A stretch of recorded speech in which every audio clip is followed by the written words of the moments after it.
On a cold autumn night in Scotland, a horrific tragedy unfolded. A tragedy that later police and officials would call one of the most brutal crimes of the past decade. That night was supposed to be a memorable one. Callum Simpson, 24 years old, was out enjoying time with his friend Stuart, planning a calm, memorable evening. Callum was a father of 4, and just 11 days earlier, his youngest had been born. Elsewhere in the same town, 2 men had a completely different plan. Dylan Brister, 27, and Cameron Allen, 18. From that morning, they had been sending strange messages on a platform, trying to persuade a man to come to their home for a threesome. In the messages, they explicitly said they wanted to tie him up and use him.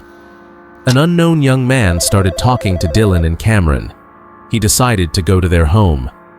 But when Dylan and Cameron told him he'd have to take drugs, he backed out.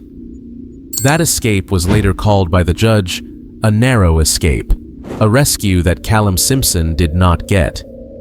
While Callum Simpson was having fun with his friend Stuart, he never imagined the nightmare he was about to enter. At exactly 1938 that evening, Stuart received the messages posted on the platform. They were sent by Dylan Brister, inviting him to their home, saying, "Our house is calm, and you're welcome to come." Callum, being with Stuart, decided to go with Stuart, completely unaware. Callum and Stuart made their way to the house, a death trap. When they entered, everything seemed fine. But soon, Dylan Brister and Cameron Allen brought Callum a drink spiked with etizolum, the active ingredient in street Valium. Etizolum is tens of times stronger than Valium and is not prescribed in the UK. Unaware of the trap, Callum drank. Within a short time he felt dizzy, fatigued, and nearly unconscious. Stuart, who witnessed the events and became suspicious, secretly left the house. Callum, weary and almost unconscious, collapsed to the floor. He was now alone, with 2 people who had precisely this situation in mind. After Callum lost consciousness, everything began. Brister and Allen bound him, physically assaulted him again and again, raped him, and severely injured him. The worst part, they filmed it all. Later, the forensic doctor said the injuries on Callum's body were deep and extremely painful, and the only reason he didn't scream was that he was fully unconscious. Brister and Allen tried to delete the recordings. They succeeded, except for one video, which I'll refer to later. They left Callum lying there and went to sleep. When they woke up, Callum's body was cold, stiff, and strange. Fear struck them, and they decided to act. But instead of calling help immediately, they hid the remaining drugs in a safe and handed it to a neighbor for safekeeping. At 11:52, they phoned Stuart and the emergency services, but the call was cut short. They delayed. At 12:03, the emergency services arrived, but by then, it was too late. When they reached the scene, they confirmed what the perpetrators already knew. Callum Simpson was dead. That same night, Brister and Allen were arrested. At their trial, they said things that shocked even the judge. The 2 claimed Callum had himself wanted it, was awake, and consenting. At that time, the police had no direct evidence, until we remember the one video they failed to permanently delete. The cybercrime unit recovered the video. It undermined every statement the accused made. Brister then admitted, "We are not rapists. We are young boys just wanting a bit of fun." And later, "We raped him and continued to have sex. It is what it is. Disgusting. It should never have happened."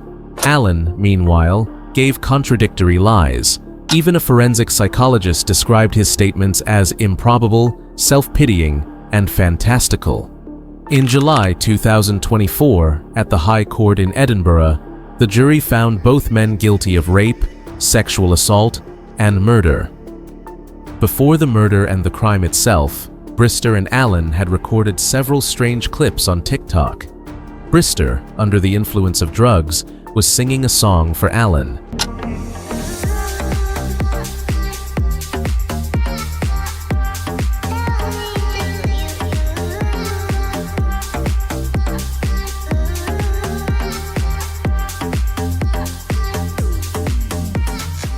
These two criminals had recorded these clips just hours before the murder, and then uploaded them to the TikTok platform.